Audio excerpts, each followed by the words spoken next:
The world doesn't play fair. It never did. And if you still think the rules are fair, you've already lost. No matter how honest you are, someone will betray you.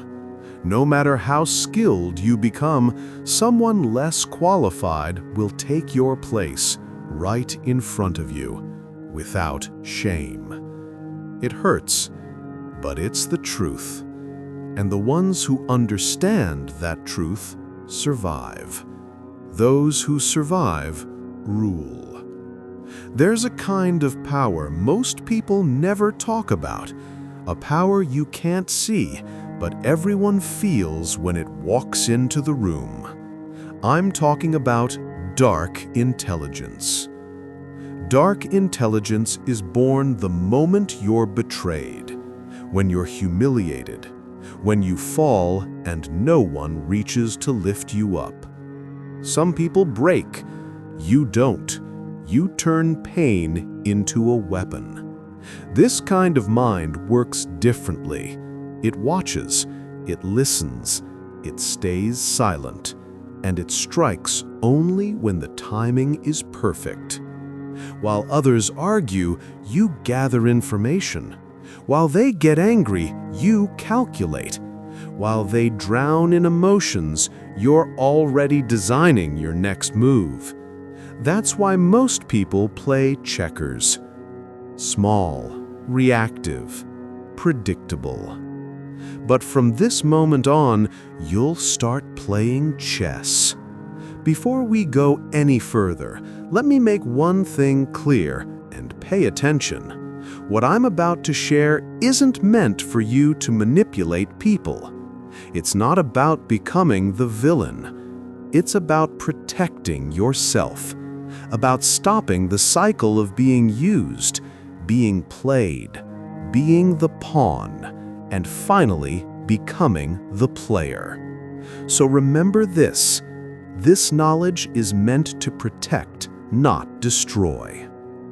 Today, you'll discover the 8 psychological traits that separate survivors from the disposable, leaders from followers, predators from prey, winners from statistics.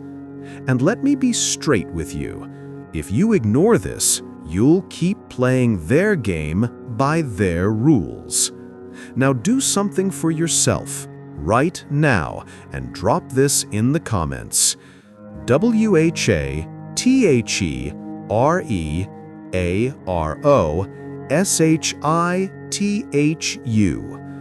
Write it for 2 reasons. First, it tells the algorithm you want more of this truth. Second, it tells yourself that from this day forward, you stop reacting and start thinking. Because right now, in this very moment, we're about to unlock the secrets powerful people don't want you to know. Let's begin. Number 1, the power of silence. The less you speak, the more power you hold. You never show your full intentions, you only reveal what's necessary. When people know just half the story, their minds rush to fill in the rest, and that imagination ends up controlling them. Machiavelli once said, "Everyone sees what you appear to be, but few know what you really are." Think about the most intriguing people you've ever met. They never tell you everything. They leave gaps in their stories. They answer questions with more questions. They smile when you expect an explanation. That's not lying. That's strategic communication. In most conversations, here's what happens. Someone asks you a question, and you feel like you have to give a full answer. You explain your motives, your fears, your plans. You think you're being honest, building trust, but in reality, you're giving away your power. Smart people understand something simple. Mystery creates influence. When you don't reveal everything, people become curious. Curiosity turns into interest. Interest turns into respect, and respect turns into influence. Here's an example. Someone asks, "What are you doing this weekend?" Most people answer, "Oh, just staying home, maybe watching a movie." That's full transparency and completely forgettable. Now imagine saying, "I've got a few important things to take care of." Then you change the subject. Feel the difference? The first answer makes you predictable. The second makes you intriguing. This isn't about being rude or hiding your life. It's about being selective, especially about when you share and how much. The most successful people in any field master this principle. They reveal just enough to keep others curious, but never enough to lose their advantage. Your information is your currency. Don't spend it all at once. When you practice calculated silence, people start paying closer attention to what you say, because they know you don't say everything. Your words carry more weight because they become rare. Remember this, the goal isn't to be mysterious for the sake of mystery. The goal is to maintain control of your story, your image, and your relationships. Number 2, the power of adaptation. You speak differently to your grandmother than you speak to your friends. You act differently in a job interview than at a party. You show different sides of yourself depending on the situation. An adaptive persona takes what's natural and turns it into something intentional. Every person you meet has a different values, a different way of communicating, a different lens for seeing the world. If you treat everyone the same way, you'll connect with some and completely lose the rest. Smart people study who they're talking to and adjust their delivery accordingly. If they're analytical, show logic and data. If they're emotional, speak to their feelings. If they're practical, show them how it works. If they're vision-oriented, paint the big picture. This isn't manipulation, it's communication intelligence. Think of water. Water takes the shape of whatever it's poured into, but it never loses its nature. It's still water, whether it's in a glass, a bottle, or a lake. Your adaptive persona works the same way. You adjust your presentation to fit the moment, but you never lose your core values. Most people confuse authenticity with uniformity. They think being real means acting the same everywhere. But authenticity isn't being identical. It's being genuine while expressing yourself in the way that's most effective. When you master adaptability, you become someone who can connect with anyone. People feel understood when they're with you because you're speaking their language. This skill is power in negotiation, in leadership, in relationships. You're not forcing people to understand you, you're making it easy for them to. But the warning is, never adaptate so much that you lose yourself. Your values, your integrity, your core principles, those never change. Only your expression does. The strongest people are like diamonds. Many faces, one solid stone. Number 3, the principle of detachment. You're not a slave to any relationship, emotion, or opinion. What you're not afraid to lose can't control you, and what doesn't chain you can't manipulate you. Machiavelli once said, "Since love and fear can hardly exist together, if we must choose between the two, it is far safer to be feared than loved." Detachment is one of the most misunderstood ideas in dark intelligence. People think it means being cold, distant, or heartless. It doesn't. Detachment means being free. Most people live as prisoners of their own attachments. They're afraid to lose their job, so they tolerate disrespect. They're afraid to lose a relationship, so they betray their own values. They're afraid to lose approval, so they say what others want to hear instead of what needs to be said. The fear of loss makes you weak. Freedom from that fear makes you powerful. But freedom doesn't mean indifference. It means you care deeply, just not desperately. Picture this. Two people sit across the table negotiating a deal. Person A needs the deal to work.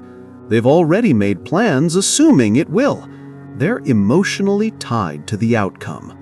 Person B wants the deal, but if it doesn't happen, they'll be... Number 4. Silent influence. The power that whispers. You don't apply pressure directly. You wait. When people make mistakes and become vulnerable, your quiet presence becomes the heaviest thing in the room. Machiavelli once said, "Nothing great was ever achieved without danger." Most people think power is loud. They think it's about raising your voice, slamming the table, forcing your will. That's amateur hour. Real power whispers. Silent influence is the art of creating impact without saying a word. It's about positioning yourself so that your very presence changes the energy of the room. Here's how it works. Instead of telling people what to do, you create situations where they want to do what benefits you. Instead of demanding respect, you make yourself indispensable. Instead of fighting for power, you let people hand it to you willingly. Let's make this practical. In conversations, silent influence means knowing when to pause. Most people are uncomfortable with silence, so they rush to fill it with words. And those words often reveal more than they should. When you're comfortable with silence, you control the rhythm of the conversation. Next time someone asks you a difficult question, don't answer right away. Pause. Hold eye contact. Let the silence stretch for a few seconds. Then speak. Watch how it changes the weight of your words. In negotiations, silent influence means having options you never need to mention. When the other side senses that you have alternatives, their entire posture shifts. You don't have to threaten to walk away. Your willingness to walk away is enough. In relationships, silent influence means being the person who adds value without begging for recognition. When you consistently make people's lives better, they naturally want to keep you around. You don't demand loyalty, you earn it. At work, silent influence means being the one who solves problems without announcing that you're the problem solver. You just deliver consistently until everyone knows they can rely on you. The key to silent influence is patience. You're not chasing quick results. You're building power that lasts. Most people want instant gratification. They want the win now. But real influence takes time. You plant seeds and wait. You make investments and let them grow. That requires a different mindset, one that's comfortable with waiting, trusting that consistent action will always lead to lasting power. And when you master silent influence, something incredible happens. People start coming to you for advice, without you offering it. They start seeking your approval, without you demanding it. They start following your lead, without you ever asking. You become the quiet force that shapes outcomes without anyone realizing it. But there's an ethical line here, and it matters. Silent influence should never be used to manipulate or harm. Its true purpose is to create win-win outcomes where everyone benefits. The most ethical use of this power is to guide people toward better decisions, for themselves and for others. You're not deceiving them, you're helping them align with what's best for all sides. Remember, silent influence is not passivity. You're still acting, you're still moving. You're just doing it strategically, quietly, without noise or display. You learn to reflect people's deepest fears and desires back to them. They believe you're speaking their language, but in truth, you're gaining understanding and influence. Machiavelli once wrote, "Men judge more by the eye than by the hand. For everyone can see, but few can truly feel. Everyone sees what you appear to be. Few know what you really are." Number 5. The reflection of power.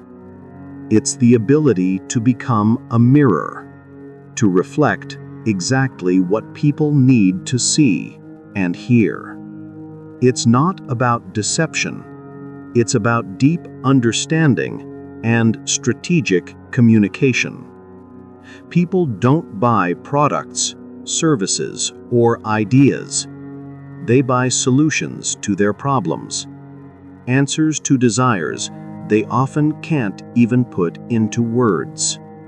When you can identify and reflect those hidden needs, you become incredibly valuable. Most people are terrible at this. They're too busy thinking about what they want to say, instead of listening to what the other person needs to hear. Let me show you how psychological mirroring works in practice.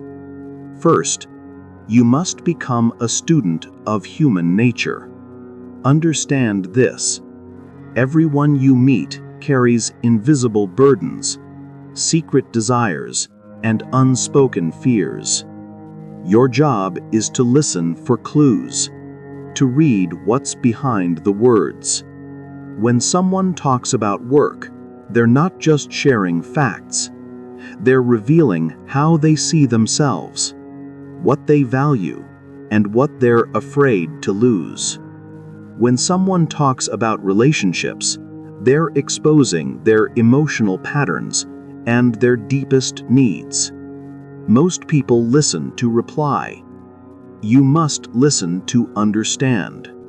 Here's a powerful truth. Every person you meet is silently asking 3 questions. Do you see me? Do you understand me? Do you value me? When your words and actions say yes to all 3, you create a powerful connection. That's what psychological mirroring really is. Reflecting not just what people say, but what they mean. You listen for the emotion behind the words, the need behind the complaint, the fear behind the anger. For example, someone says, "I hate my job." Most people respond with advice. Maybe you should quit.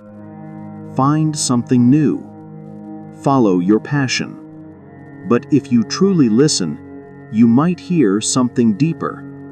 Maybe they feel unappreciated, unchallenged, or uncertain about their future. A mirrored response would sound like, it sounds like you don't feel recognized for what you do. Or maybe you're ready for something that challenges you again. See the difference? Instead of jumping straight to solutions, you reflect their emotional truth. That makes people feel understood, and understanding creates trust and influence. The key is to reflect back the positive version of what they express. If someone complains about being overwhelmed, you can reflect their dedication and high standards. If someone is frustrated, you can reflect their desire for excellence. This works because every human being has a deep need to feel seen and understood. When you show that you truly see them, they naturally respect and value your voice. And here's where it becomes powerful. Once you understand someone's core needs and fears, you can shape your ideas, suggestions, or requests in ways that speak directly to their mind. If someone values security, you frame your message around safety and stability. If they value recognition, you speak in terms of achievement and success. If they value freedom, you talk about independence and choice. You're not changing your message. You're changing how you deliver it, so it lands naturally in their mind. This is powerful in leadership, in sales, in relationships, even in raising children. When people Always use the same voice, rhythm, and intonation from beginning to end.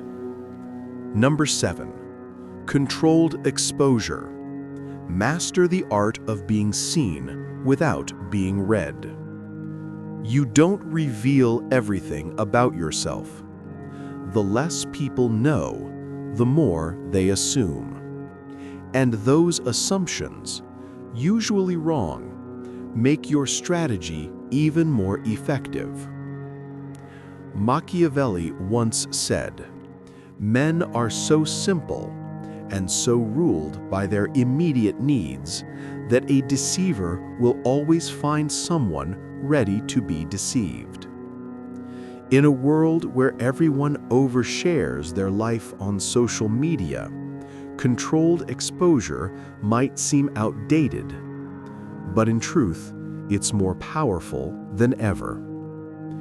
When everyone is shouting their opinions and feelings, the one who stays measured, calm, a little mysterious, becomes magnetic. Controlled exposure isn't about hiding. It's about being intentional with what you reveal. It's understanding that not everyone needs to know everything about you, and that sharing the right thing at the right time can strengthen your relationships and increase your influence. Let's break down the psychology behind it. Humans are naturally curious. When we sense something incomplete, our minds rush to fill in the blanks. This is called the curiosity gap, and it's one of the most powerful forces in human behavior. When you practice controlled exposure, you create that gap. You spark curiosity. You invite attention. You make people want to know more. Think about the most captivating people you know. They never tell you everything. They share just enough to keep you engaged, but always leave something unsaid. That's not an accident. That's strategy. Now let's make it practical. In professional settings, controlled exposure means being selective about which ideas you share and when. It means not showing all your cards at once, keeping part of your knowledge in reserve, so when you reveal it, it lands with maximum impact. For example, Instead of showing all your skills during your first week at a new job, reveal them gradually over time. That makes it look like you're constantly growing, evolving, improving, instead of peaking early and fading after. In social situations, controlled exposure means you don't tell your entire life story to people you just met. You share personal details gradually as trust is earned. That's not being distant, that's being strategic. In negotiations, controlled exposure means not revealing all your priorities and limitations up front. You hold information back and use it strategically as the conversation unfolds. The rule is simple. Once something is revealed, it can never be unrevealed. Once someone knows something about you, they can't unknow it. So it's better to err on the side of saying too little than too much. But controlled exposure isn't only about what you withhold. It's also about timing. The same information can have completely different impact depending on when it's shared. Show a skill or achievement too early, and it might look like arrogance. Show it later, in the right context, and it looks humble, useful, and powerful. Another key is understanding your audience. Different people need to know different things about you. Your level of openness should match the type of relationship and situation. Your close friends and family should know more about you than casual acquaintances. Your business partners should know different things than your competitors. Your employees should know different things than your peers. This isn't dishonesty. It's strategic alignment. It's knowing what to share, with whom, and when. There's another layer to this: your digital footprint. Everything you post, every comment, photo, opinion, becomes part of your permanent record. People will form judgments about you without ever meeting you. Smart people are intentional about their digital image. They understand that their digital persona is part of their long-term strategy, how they want to be seen and remembered. The goal of controlled exposure isn't to be mysterious just for the sake of it. It's to maintain control over your story, your relationships, and how the world perceives you. When you reveal things strategically, you guide perception.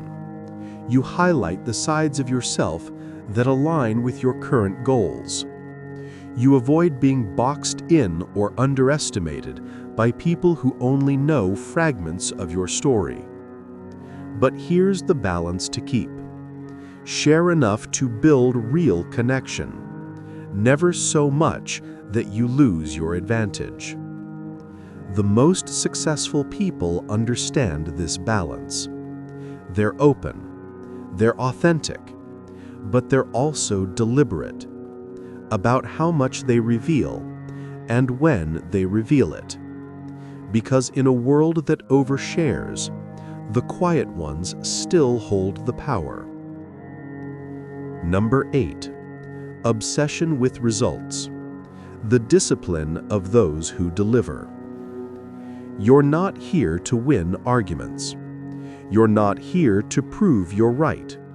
You're here to produce results. People who are driven by results don't waste time on meaningless games. Machiavelli once said, "A promise made was a necessity of the past. The word broken is the necessity of the present." This is the trait that separates amateurs from professionals, dreamers from doers, talkers from achievers. Most people get lost in what doesn't matter. They'd rather be right than be effective. They'd rather look good than do good. They focus on feeling good about the process and forget the purpose. Result obsession cuts through that noise. When you focus on outcomes, your questions change. Instead of asking, "How do I prove I'm right?" you ask, "What result am I trying to achieve?" Instead of, "How can I look good in this situation?" you think, "What actions will take me straight to the outcome I want?" That shift changes everything. Take something simple: disagreements. Most people enter an argument to win, to prove a point, to expose contradictions, to show they're smarter or more logical. But people obsessed with results see things differently. They ask, "What do I actually want from this conversation?" Maybe the goal is to change someone's behavior. Maybe to reach a middle ground. Maybe to understand another perspective. Once you're clear on the outcome, you choose the best strategy to reach it. Sometimes that means winning the argument, but most of the time, it means something else. For example, if your goal is to change someone's behavior, proving them wrong might backfire. People hate feeling wrong. When they feel attacked, they shut down and resist even harder. The smarter move is guiding them to reach the right conclusion on their own. If your goal is to maintain a relationship while solving a problem, being right may matter less than finding a solution everyone can live with. This mindset applies to everything. At work, result obsession means focusing on what truly moves the business forward, not what makes you look smart or important. It's choosing projects based on impact, not visibility. It's making decisions grounded in data and outcomes, not politics or personal comfort. In relationships, result obsession means focusing on the health of the relationship, not who's right or wrong in each argument. It's choosing your battles wisely,